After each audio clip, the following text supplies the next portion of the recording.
I was excited for this episode, so I wanted to kick this off powerfully. So I reached out to one of the most important people in Our Lady Peace's history, and I got some kind words here from the one and only Arnold Lanni. So he produced the first four Our Lady Peace albums. He's produced Finger 11, Simple Plan, Thousand Foot Crutch, and he sent in not only some kind words, but some behind the scenes stories that I think you'll enjoy. So this is from Arnold Lanni. He says, I have so many wonderful memories from my time with Our Lady Peace that it's hard to highlight only a few. I'm really proud of all the great music we made together, so I'm always happy to reflect back on those amazing times. I remember the day Jeremy came to the studio to audition for the band. He might have been maybe 16 or 17 years old, just a teenager. After jamming for only a few bars, I remember feeling this wild excitement because I knew we'd found our drummer and heartbeat for the band.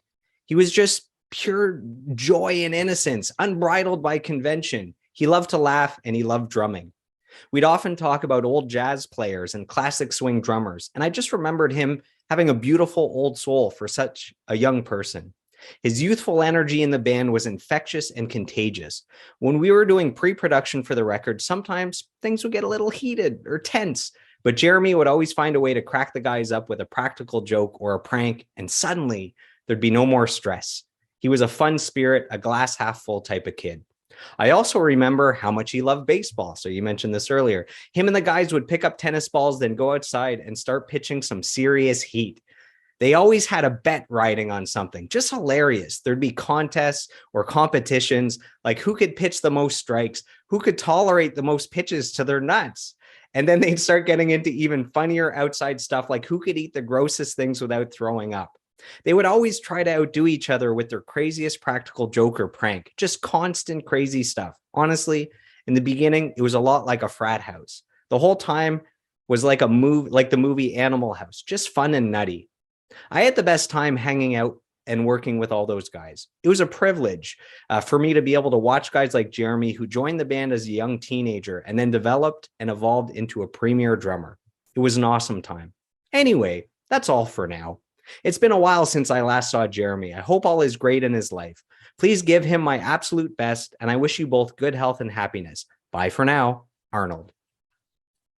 That's very nice of him. That's good recollection of those days, and that really was, because the band, it wasn't like they were around for years as a band. Like we were all kind of, once I joined, we started writing Naveed and getting together, and we became a band. So with becoming a band is all that stuff, like the stupid contests and the punching each other in the arm to see it, just like the dumbest stuff, because you're stuck in a room with three other people, five including Arnold, all the time, all day, for 7 days a week.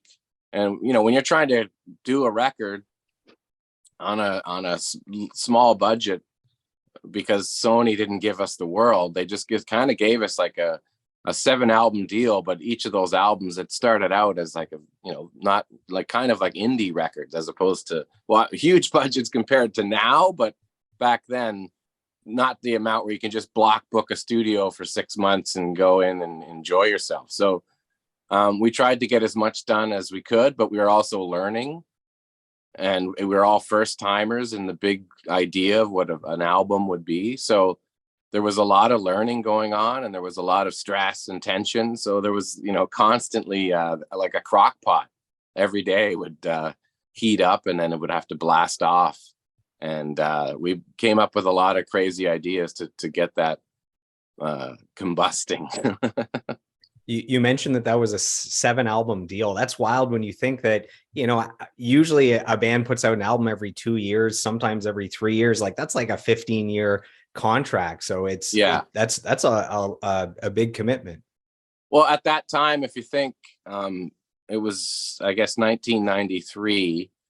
So there was grunge was already happening, and labels were getting crazy like that. They were, I remember the Sloan deal with Geffen. It was like everybody was trying to find the next big thing, and they would dangle the carrots, and that was generally the biggest thing was like a long-term deal is what you want with a band. But that, you know, to be honest, it doesn't really mean anything. Even you could have a 7-album deal, and if you're not selling any records, you get thrown away. So, but it, you know, we thought that was better than, you know, going for one big advance or something like that. So,